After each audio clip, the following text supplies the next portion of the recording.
Hey guys, this is Mel, and I'm back to talk about Legacies, episode 306, titled To Whom It May Concern, which premiered Thursday, March 11th, 2021 on the CW.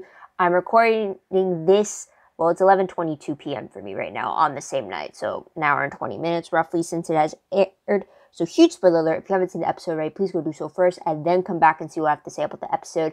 My other video reminders are up on screen, so take a moment to remind yourselves of those. Huge YouTube shoutouts to Austin O'Brien, hey, right back at ya, Rodrigo Rodriguez, and In the Games 123. Thank you again for your continued comments for the two of you, and to everybody who's watched my videos, whether it's 305 or any of my other previous videos. Thank you so much. It truly means a lot to me, and it still surprises me that all of you come back to hear what I have to say. And also, I'm surprised it's been 2 weeks already. Like, I'm looking back on my page, and it's been 2 weeks, and it's like, where's the time flying? Like, I don't get it. But anyways, we got a lot to talk about. I'm hoping I don't go past 20 minutes, but you know me, I tend to ramble, but let's not start that right now. So, let's dive right into it. So, as we know, so episode quote, To Whom It May Concern, is actually Landon saying it to himself as he writes a letter. It's literally in the last scene of the episode itself. I mean, I was waiting for it, and it naturally came. It was a very interesting way they did it, too. Timeline-wise, I believe it's shortly after the events of 305, but they did state it's meant to be mid-semester for the spring term, for the looks of it. So usually mid-semester, well, usually the semester starts in January, but I have high school, if you're semestered, I believe it's in February. I don't know. That at least kind of helps us because it's definitely not before Christmas for them. So we're somewhere between January and June. So we're probably March and April. So anyways, I digress. Which also confuses me depending on like where we landed off in like episodes like 215, I believe. It's up on screen all the time. Like, you know, if you've watched my videos, you know how stressed I get about timeline. Because that's like one of the things you have to really map out. Because like, I notice it, or it makes me confused. Like, well, when is all this happening? Other people who are fans of the show are bound to notice it too. So it's like, at least I'm not the only one. Please let me know if that I'm not the only one who stresses about this. But anyways, episode reminder.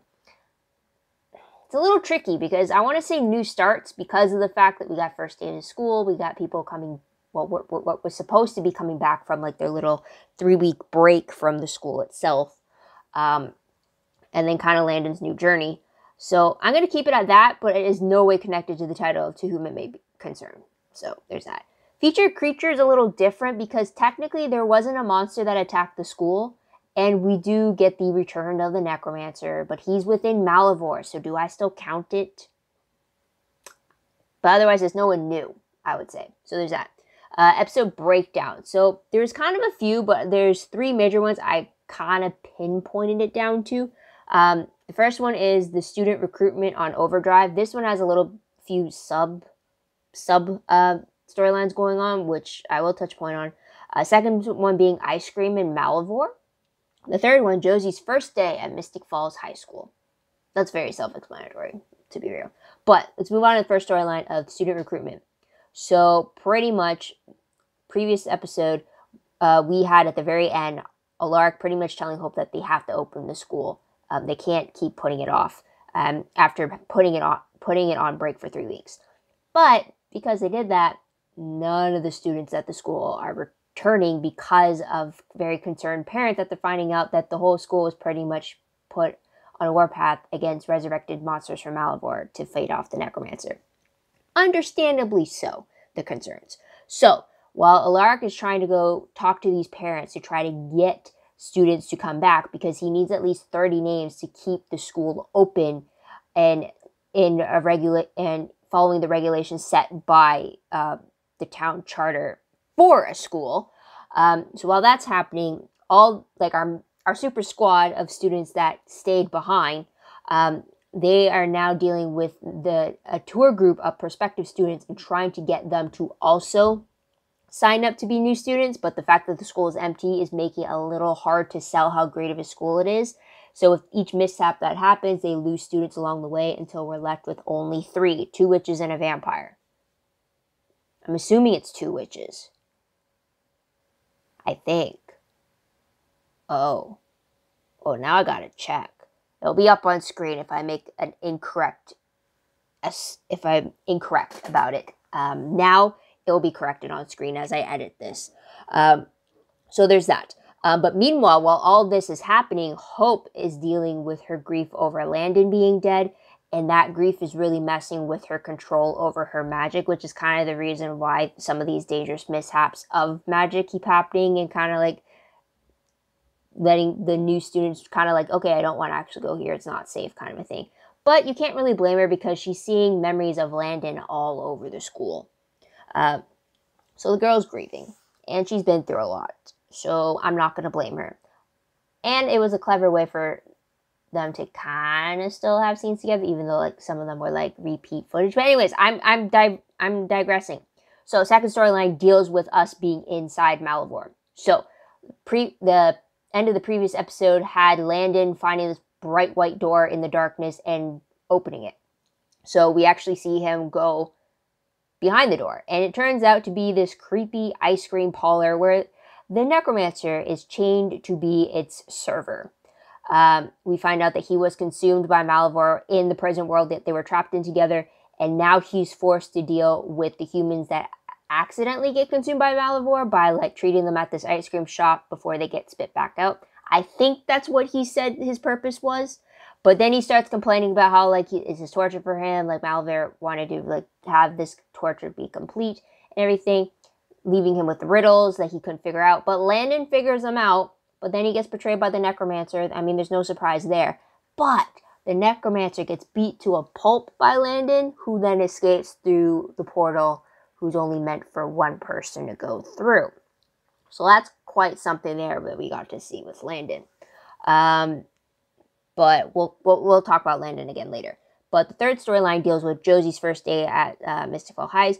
She is welcomed by Dorian, who's actually the new principal, because he found out from Alaric that his replacement got killed by the necromancer. So now Dorian is coming in because, yeah, so Josie has another familiar face at the school. And then she also has a great first day with Finch, and she has a moment with Ethan. More of a comfort moment, not a romantic one, so nobody gets any ideas. But then she gets a letter from Lizzie, and now she feels guilty. So it's a whole thing, but she's trying to find happiness in herself, kind of a thing. So there's that. We'll come back to it later. Last scene of the episode shows Landon, after jumping through the Malivore portal, he finds himself stuck in another prison world, or he thinks it's another prison world. And this is where he's writing the letter, because he writes that, like, I'm stuck in this world. If you found this letter, you're the only one who knows that I exist. I have no magic. I have no way out. Please help me, or please come find me. Or he pretty much states his dedication that I will not stop until I find a way back home, and he's determined to do whatever it takes. And sadly, when he pins it to the gates of the Salvatore boarding school, which are like burned to a crisp, the letter gets blown away in the ashes. So I don't know if that survives the letter, but it's not where he left it, kind of a thing. So it looks like Landon is stuck in some apocalyptic looking war zone from the looks of it. But let's move on to characters. We actually got a few new characters, and we learned a little bit about some of the ones. But Cleo, I think she's the witch, but she is the one that first Caleb shows an interest in. She has an accent, and then she actually helps Hope in the whole talk about art and grief and all that. So that's the one we're talking about. And we find out that she's actually all alone, so she didn't need any parent permission to sign up to be a new student at the school. And the way she spoke to Caleb and Hope, it seems like she's very cultured in music and art. That's more of my interpretation of her in this brief one episode we got of her.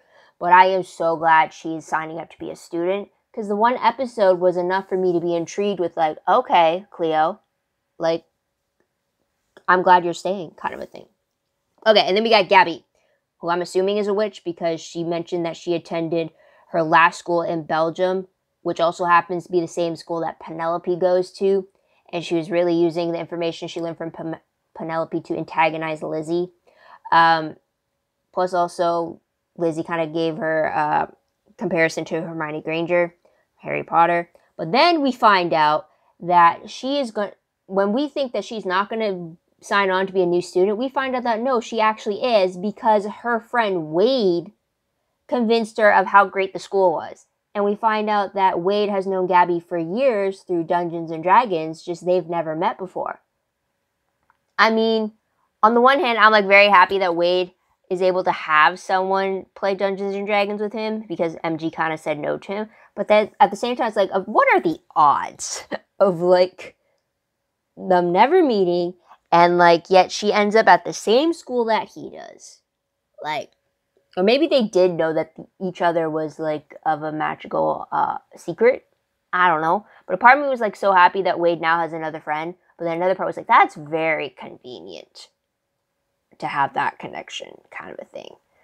Because I also, part of me kind of hoped that Gabby would stay because of something that Lizzie had said. Technically, she said something pretty mean, but it was more of like her emotions for what's happening with Josie. And I thought maybe Gabby might have resonated with something that was said and decided to stay. But no, it's with Wade. So I'm like, yay, Wade. And then we got Gunther. He's the vampire who was interested. We found out his parents are dead. He was taken in by a vampire family who taught him all about the vampire lineage. But then they also taught him about this vampire hunter and how he's killed a bunch of them and how now Gunther is set on seeking revenge. Just so happens the vampire hunter was a lark. And then you got this weird, funny little thing where like Gunther tries to stab a lark, but then he vervains him instead. And then Gunther wakes up being chained to the chair. But instead of going for like the I'll kill you, a lark tries to get him off the revenge track and still promote the school to him. Which, I mean, that kind of shows how desperate a lark is to get students. Because why would you want a vampire who wants you dead to be at your school? You're like going to be sleeping with one eye open. But anyways, I did love, though, during that whole scene, that a lark does reference his best friend, Damon. Unless he has another vampire who turned out to be his best friend. But I'm like that. I like that little Easter egg nugget right there to the Vampire Diaries earlier episodes. So there's that. Finch, we learn a little bit more when she's talking about with Josie. We find out that she was emancipated from her family at the age of 14, and she's been on her own ever since. And we find out that her family was screwed up, I believe is what she said, and that's why she left.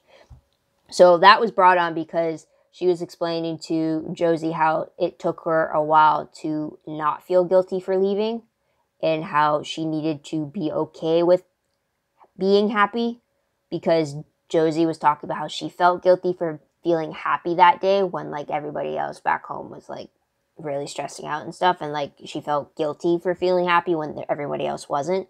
So Finch, I believe it's Finch, I really hope I'm not getting the name wrong, but she brings up the story to kind of show that, oh, I like kind of like her understanding of like, yeah, I used to be in your shoes and like it gets better kind of thing. And then Ethan does kind of the same thing too,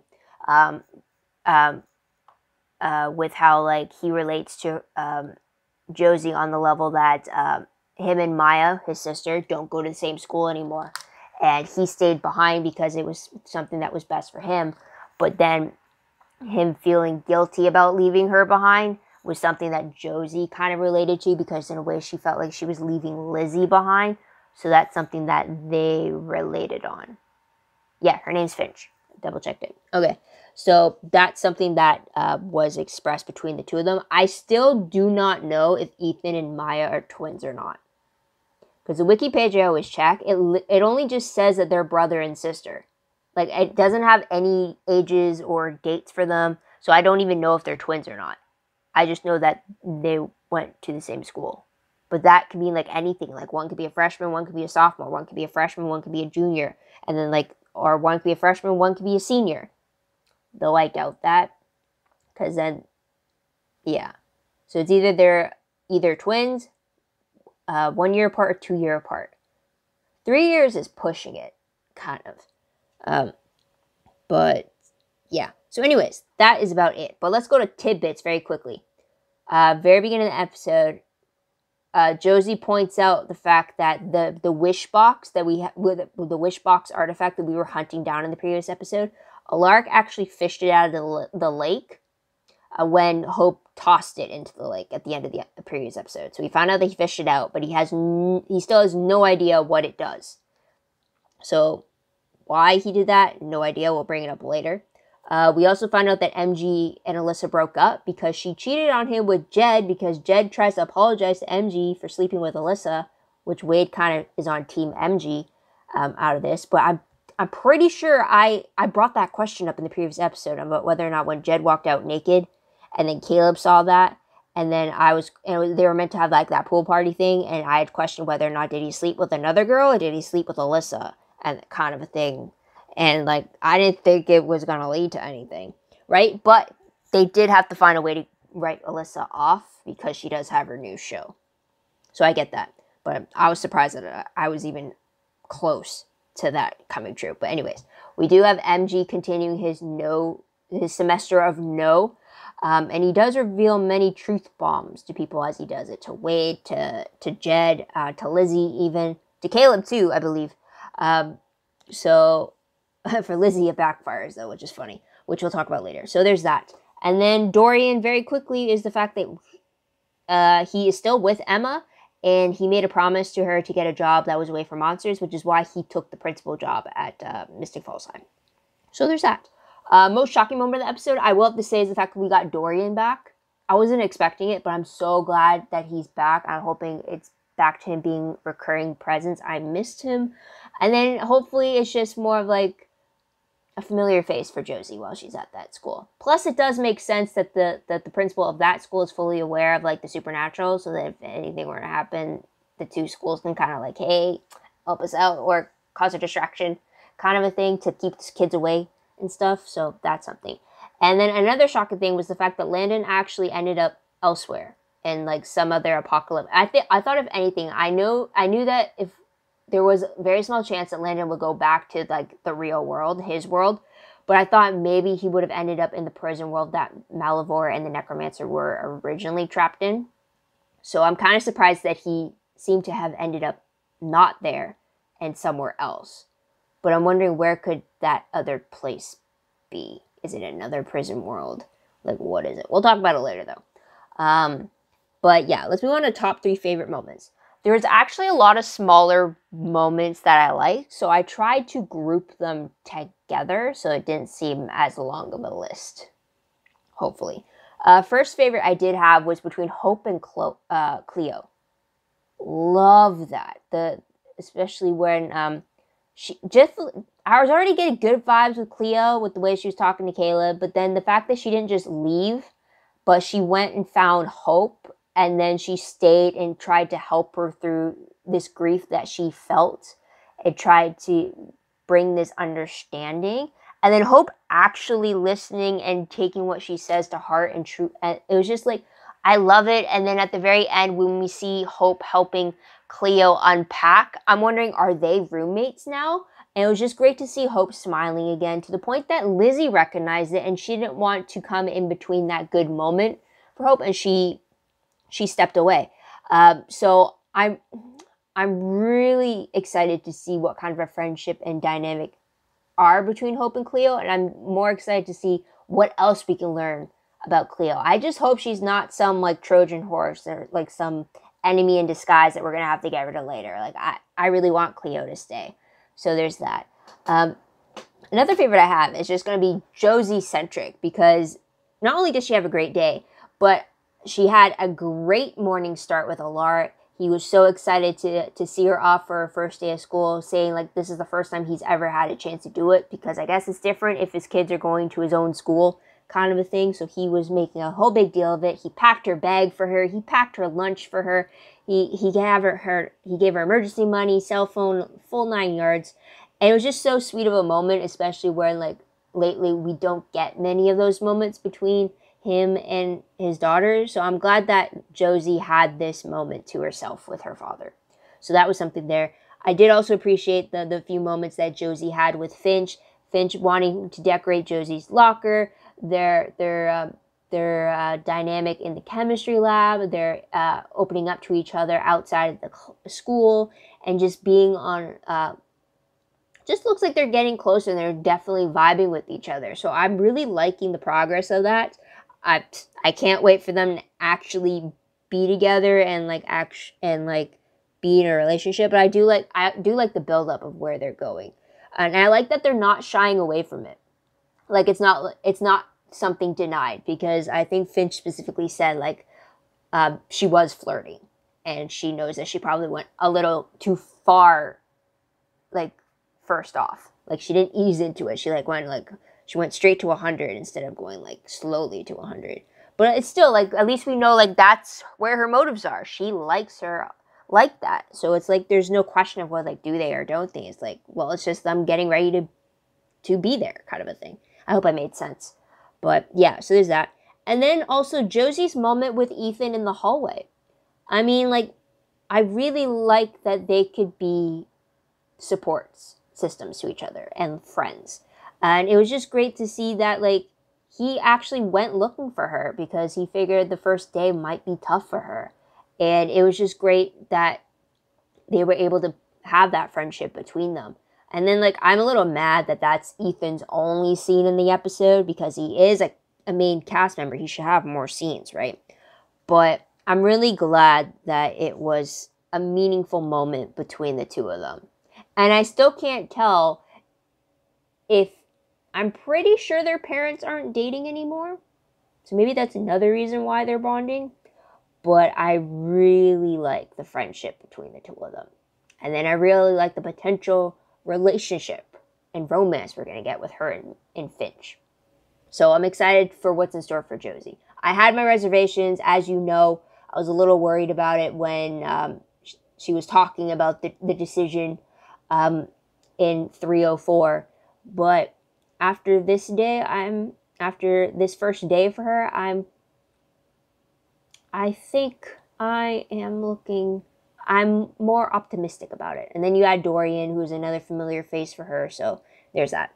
Another favorite I did have was Landon finding all the answers for the necromancer. This necromancer is supposed to be how old, with infinite amount of knowledge of things he shouldn't, and yet Landon was the one that was able to figure out these riddles.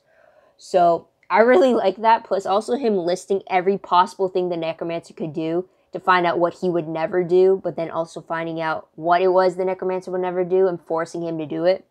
I thought it was pretty cool. It was just great to see that Landon had all the answers. I mean, at times it seemed ridiculous that he is more knowledgeable than like a seemingly all-knowable creature from the dead. But then at the same time, it's kind of funny because this necromancer can be a bit arrogant and think he's all-knowing, and he just doesn't know everything. So it was just funny there. And then also, I did like that Landon realized that he could not rely on somebody else to save him. I mean, at the very end, yes, it got very brutal for him, where he literally kind of tried to choke out the necromancer and then pretty much punched him to a pulp, which I have a question for later. But to the point where, like, he was literally handcuffed. And in order to get free from the handcuffs, you have to do something you would never do. And the moment after he punched the necromancer as much as he did, and like pretty much be violent because he had a bunch of blood all over his hands, he got released from the chains. So I thought that one moment right there was a huge thing, because Landon's usually all about being a pacifist. He doesn't want to do violence. That's like, he never wants to be involved with that kind of a thing, or he never wants to inflict that, I should say. So even that moment right there was very telling, because it showed that he was willing to do whatever it takes, because it was also stated by the necromancer that Hope was the type of person who would break the rules and do whatever it takes to save the people that she loves. And the necromancer believed that Landon would never be able to do that. And yet, by the end of the episode, Landon did show that he was willing to do whatever it took. And in this case, Landon's willing to do whatever it took to get back to his loved ones. So it's just like, it was a good episode for Landon. Even though he got stuck with the necromancer, I feel like it was great seeing how he can shine on his own and not being in the shadow of Hope, or not being in the shadow of all the other students at the school who had all these supernatural powers. So that was something there. I don't know what he's going to do in this new world for him, but I'm excited to see it. And then another favorite I had was MG and Lizzie. Specifically, I know this is going to be a thing, but because MG was doing his semester of no, and Lizzie asked if she can hang out with him to kind of like, because she felt lonely and because she was feeling Josie's absence even more. And I knew it was either MG was going to cave and say yes, or he was going to stick to his guns and say no. So on the one hand, I was surprised he did say no. But what makes this what really makes this my favorite moment is because he didn't just say no. He explained why he said no. Because I feel like it would have been a lot more damaging if he just said no and shut the door on her. But I really love that MG took the time to actually explain why. And he did it in a way that made sense. He didn't sugarcoat it. I mean, he told her nicely, but he definitely didn't sugarcoat it. He called her out on her old habits of how, like, when she had nobody else to turn to, then she would go to MG. And then she would just push him to the side again. And he didn't want to be used in that way. So I did appreciate his explanation. And then what was really funny, though, is that he immediately regrets it. Like, on his face, you can see that he regrets saying no. Because she suddenly, like, he's explaining it. And then Lizzie's like, you're right. And then she gives the scenario of, like, we're both very vulnerable. And if I'd come in to hang out, things would have escalated to the point where we probably could have had sex. And then when she said that, MG's face dropped. And he's like, wait, what?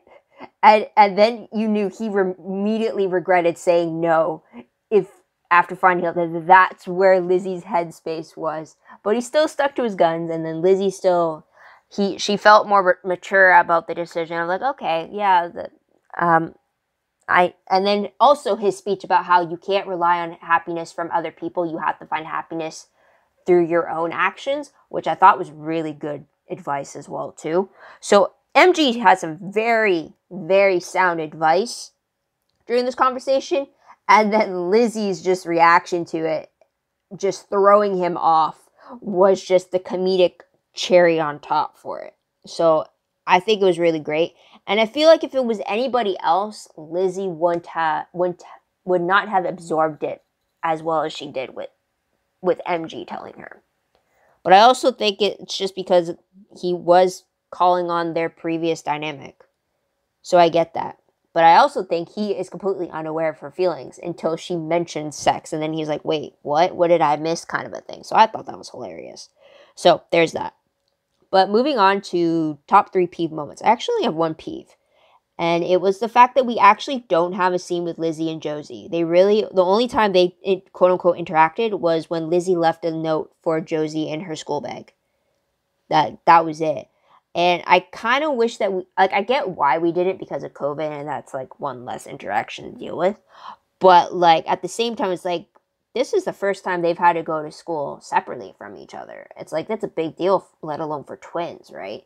So it's like, I thought if anything, they would have something, like, maybe at the end when, like, maybe Josie's coming back from school and, like, they shared a little moment or something.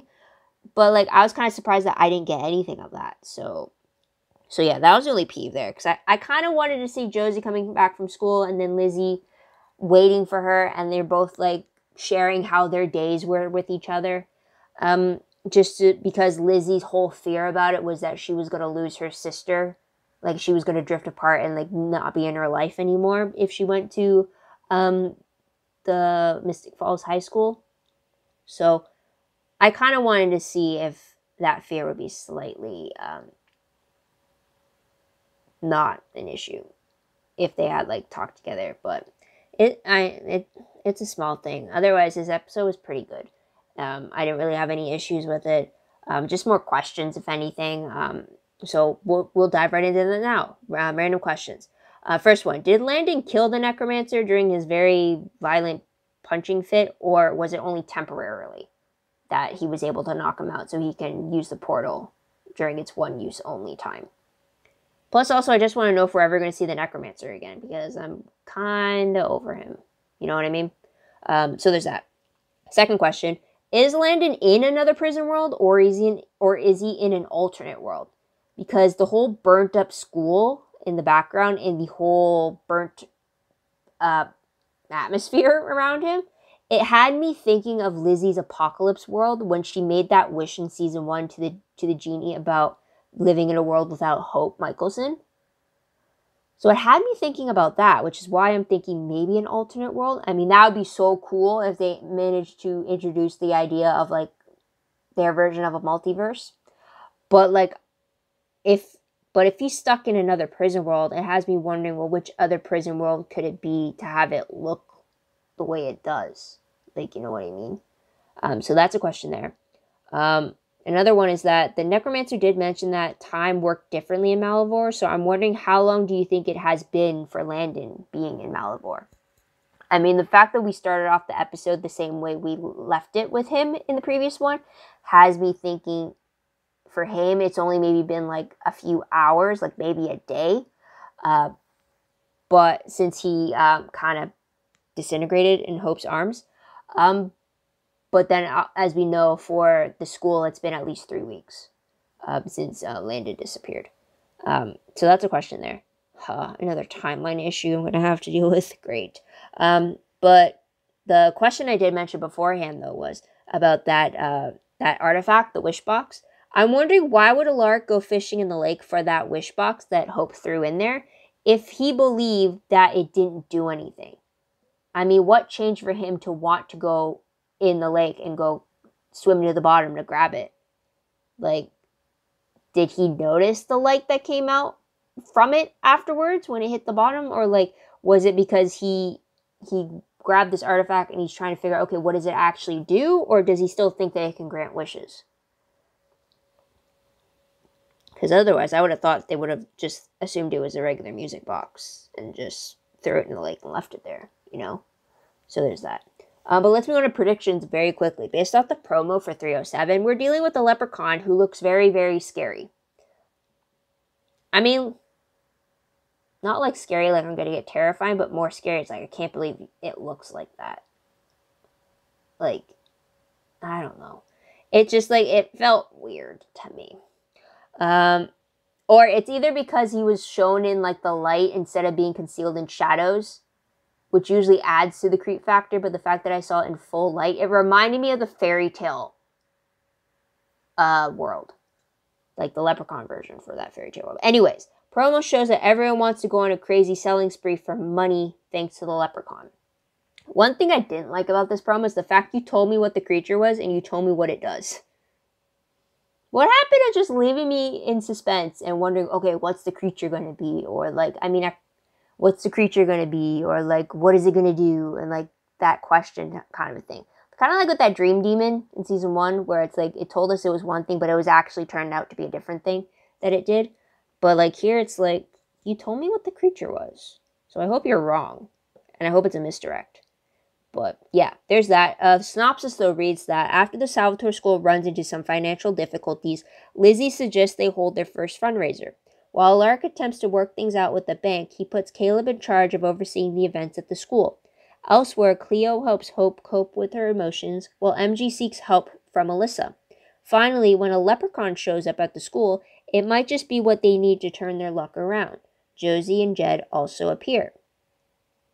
Wait, there's no mention of Landon, there's no mention of Ethan, and usually, if they're in the episode, it would also say they also appear like they did with Josie and Jed. But the fact that we don't see them listed at all in the synopsis has me wondering whether or not they're going to be featured at all or if they're just going to be credit only in the episode. Interesting. Also, financial difficulties. What happened in the massive check that Klaus gave you? Aren't you guys getting like continued funding from the Michelson family? Like, or did you get cut off the moment he died? Like, what? Like, how? Right? So, that's a question there. Yeah, and then Alyssa.